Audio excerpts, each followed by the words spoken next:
Hey guys, I am Pixel Dan, and today we're going to be checking out the brand new Robo Force figures from the folks over at Nacelle. You know Nacelle, right? They are the ones responsible for some of those documentaries like The Toys That Made Us. Well, they are now venturing into producing their own toys, and Robo Force is the first retro toy line being brought to life by them.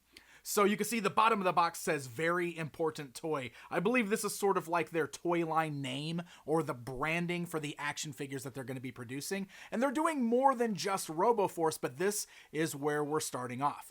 If you're not familiar, RoboForce is a classic toy line from the 1980s, though it is a bit more on the obscure side, not as fondly remembered or not as widely known as some of the bigger names out there, some of the bigger toy lines, but still a very cool toy line nonetheless, and it's getting a full update, a brand new action figure treatment from the folks over at Nacelle, and thanks to the guys over there, we've got a look at them here today. They sent along the first two figures so that we can unbox them and take a look at them here on the channel. So we've got Wrecker and Max 89. Now, you might remember in the original toy line, this guy's name was Max Steel, but because there's a current Mattel character also called Max Steel, he did get a rename. Pretty cool name though, Max 89. I like that quite a bit. These dudes are hefty, by the way. I was shocked at how heavy these boxes were when I pulled them out of the shipping box. They are huge and very, very heavy. And if we rotate around to the backside,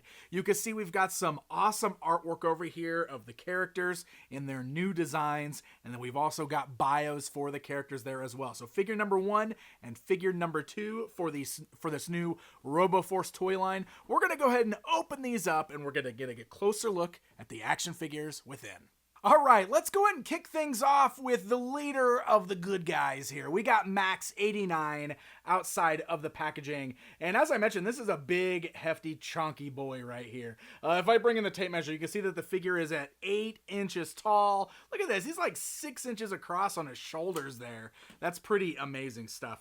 So as you can see, it's a total redesign of the Robo Force figures from the vintage line. If you remember the vintage figures, they were kind of shorter. They were real chonky, just like these, but instead of having legs, they just had one solid body that had a suction cup on the bottom of it, which was sort of like their gimmick, worked in with their feature. And one of the things that's really interesting here is this new design is fully articulated, gives the characters legs now, but retains the suction cups, which is really something that I remember seeing in the actual production images, but I wasn't sure if those were going to be full-on real suction cups, but they are. That is how this figure is standing. Look at this. Do you see how this figure is you see how this figure was kind of bobbling around there? So look at it. The feet are actual suction cups here. And it does seem like these are permanently attached to the figure. They are rubbery, just full-on suction cups. So one thing about this guy is it does appear like he basically will need to have a flat surface to stand good on. Now look, I don't have him suctioned right now, and he's balancing fine. So he can probably balance without the actual suction cup action, right? You don't have to stick them to something. But I do have like a nice acrylic piece right here on my photo table, so like we can actually squish him down there, and now he's actually suctioned to the ground here, which is really cool. It's also interesting to see the way he kind of like bobs around. Look at that. There's like a little bit of give there. But yeah, the suction cups work really good. So that's kind of fun. I guess there's different ways we can really pose them around and get them to stick to the surface if we want to. So it'll be interesting to see if that really hinders any of the stances. I don't think it will, because it seems like they've got a wide enough base that they should be fine. I guess the only, obviously, since they don't have feet, you wouldn't have like a rocker joint down here at the ankle, right? So like you might have instances where the suction cups are sticking out to the side, and that would make it a little hard to stand. So you'll definitely have to get them a little bit more flat-footed or flat suction cupped in order to be able to stand on the shelf. But otherwise, let's like take a look at like this thing. First of all, it feels really good. Like, this is a nice feeling figure. There's a lot of weight to it, but it feels good. It's not loose and floppy. Like, the joints all seem nice and tight on this guy, and it feels like a good sturdy figure there. You can actually hear there's a little bit of squeaking in the joints there. Yeah, it's just kind of like these leg joints there. That's how tight they are up here at the hips. that we've got some squeaking going on there. But they do have the ratchets. You can kind of hear the ratcheting in there as well. So let's go and talk about that articulation while we're at it. So the heads, they kind of got those flat disc-like heads, just like the vintage there. So the heads basically can just look left and right. There's really not a lot of other movement otherwise. But then you can see there's like a barbell joint in there, right? So it's ball and socket on both sides. So it rolls all the way around at the shoulders, forwards, backwards. You can swivel up and down. Really nice range of motion there. We do have double joints at these elbows, which is really cool because it all looks very robotic there. I don't know. I don't think that's supposed to swivel there. It really seems like the pressure is not allowing me to. So double joints there. And then we do have a swivel at these like claw-like hands here at the wrist. I will say the wrists were very tight when I pulled this guy out of the box. So you might want to warm these joints up a little bit because also these are interchangeable. You can pop the hands out of socket there, so they should definitely twist for you. You can turn them at the waist there, which is really nice. Good range of motion there. These joints here at the thighs are the ones I was talking about. They're kind of squeaking. They're really tight, but they do seem very similar to what we've got up there at the shoulders. You can move forwards and backwards there as well. And then you got a single joint at the knees. Really all else we're going to get on these guys. So it's a pretty cool amount of articulation. Like I said, it all feels good. The only real thing is, since they got those suction cup feet, you got to find the right way to stand them, right? So that they stay standing. And then, of course, if you use the suction cups, they're always going to have a little bit of a wobble there. Got a little bit of a wobble. The design is really cool because the essence of the vintage figure is still here. I also love that they just went ahead and included a sticker right on the front, just like the vintage one, with those bright colors, the word Maxx on there, and the same sort of font. It all looks really, really cool. I like that quite a bit. And the head still looks like Maxx.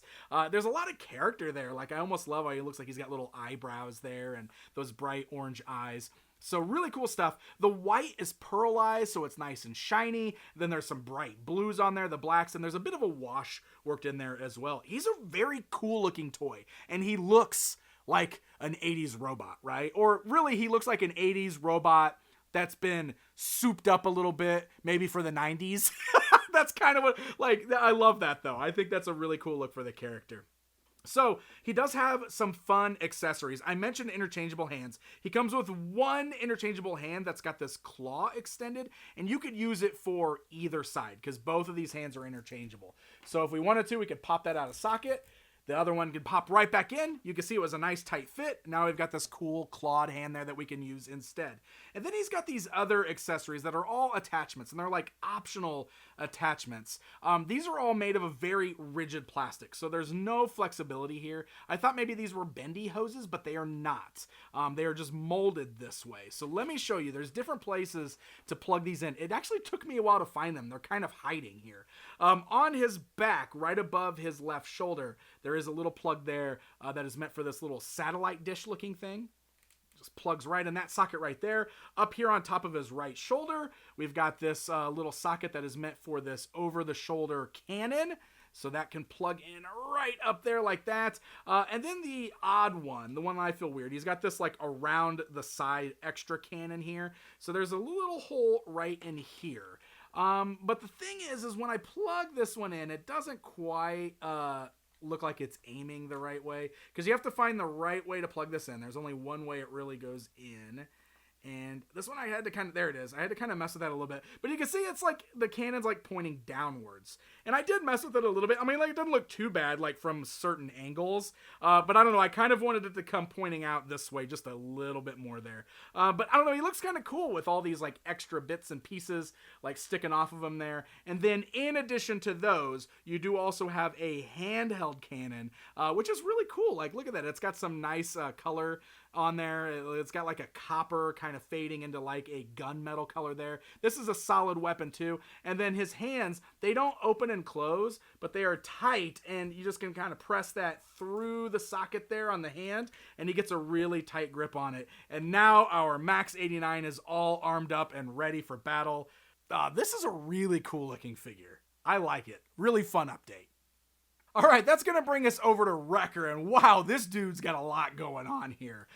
So he's the same, stands about the same scale. Maybe he's a little bit shorter, but still right there around 8 inches tall. But look at like how big this dude is. There's so much going on here. So this is another one of the good guys. He works with Maxx 89.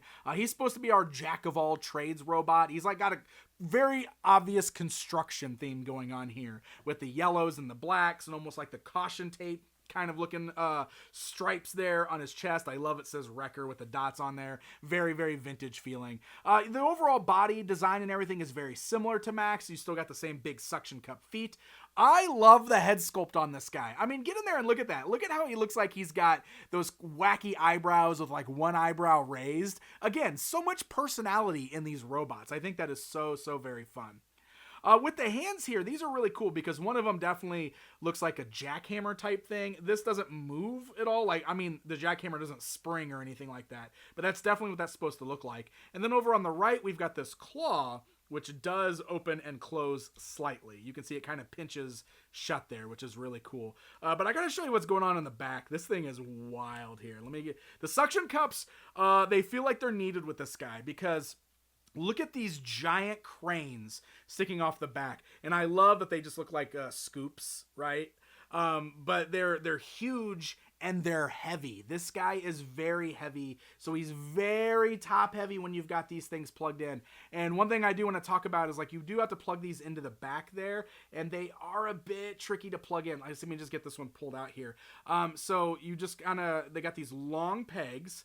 And you just need to find the right way, and then you got to press these into the socket on the back there. But they're very heavy. And on one side, I don't know if these are supposed to be like lights dangling by this chain, and then you've also got like a tow hook over here. The chains are plastic, but they're painted to look metal. It's a very cool look, but these really they're not articulated at all. These basically just stay exactly how they are, and they hang on his back. And like I said, he's very top heavy. He is going to fall backwards if you don't utilize those suction cups or find a way to like balance him up. So that's my only real concern with this guy, because he's very cool looking otherwise. Like, oh my gosh, it's crazy how massive this figure is, and he's got such a fun look. But it's definitely one where you're going to want to utilize these suction cups to keep him standing, and you see it still kind of leans him backwards just a little bit there, but that definitely helps to keep him standing. Now his only accessory is an interesting one, because he comes with these pretty flowers, and I'm not entirely sure why. I read the bio on the back. It didn't really say much about like what this might mean. I don't know if he's like the lover of the group, or if he's like loves plants or something. It's really cool looking, and he actually holds on to it really good with his claw. But maybe we'll find out with the animated series, because yes, my friends, Nacelle announced that they're doing a Robo Force animated series.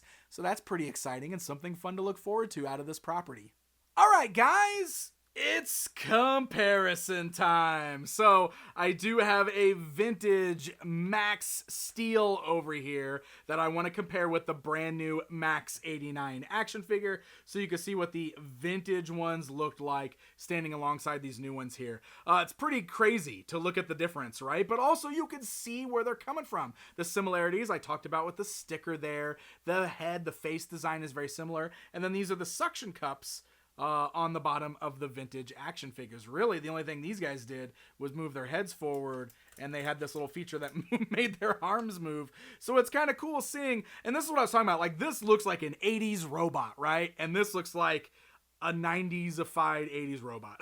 I don't know, a modernized 80s robot. I don't know. I think it's a really, really cool look. I do also want to go ahead and bring in another figure for our comparison time segment, because just a few years ago, the folks over at Toyfinity brought out new Robo Force figures as part of a Glyos compatible line. So this is all made of Glyos parts here. And it's interesting to see the different ways they were updated, right? Because the vintage one just had the big suction cup. The Toyfinity version opted to make it look like he has sort of like tank treads. And now the new one from Nacelle has feet. So it's kind of cool looking at these three versions of Maxx standing side by side. So there you go, my friends. There is a look at Nacelle's first foray into the world of action figures with their reboot of Robo Force. All in all, I do find these to be very fun action figures. There's a few things about them that worry me just a little bit, and I'm just thinking like long-term display, mostly with Wrecker there being so top-heavy. Now, I can remove those from his back, and he might display a little bit better without them. These guys are both very, very heavy, and then, of course, the suction cups are fun, and they're a great homage to the vintage line, but I do also kind of worry about, like, displayability with those, like being able to pose them around and stand them in different ways. But I also think that these are a lot of fun. I think the suction cups are a really great nod to the vintage line. It's a really obscure line that not a lot of people probably really remember or collected, but those that do probably remember them fondly. And I do think that these are really nice updates that really respect the source material. I think they're a lot of fun. And even though Nacelle is new to making action figures, I know we have got veterans working on this line, guys like David Vonner. So we have toy guys tackling this and updating it for modern times. So pretty fun stuff. I think these are really, really nice for their first action figures, and I'm looking forward to seeing what else they're going to do. And also, like I said, they're launching an animated series for Robo Force, so pretty fun stuff. I once again want to give a very special thanks to the guys over at Nacelle who did send these over so that we can unbox them and get a closer look at them. They've got some other stuff coming like Sectars, and I love Sectars, so I'm pretty excited to see what they do with those toys as well. So thank you guys so very much for watching this video, and until next time.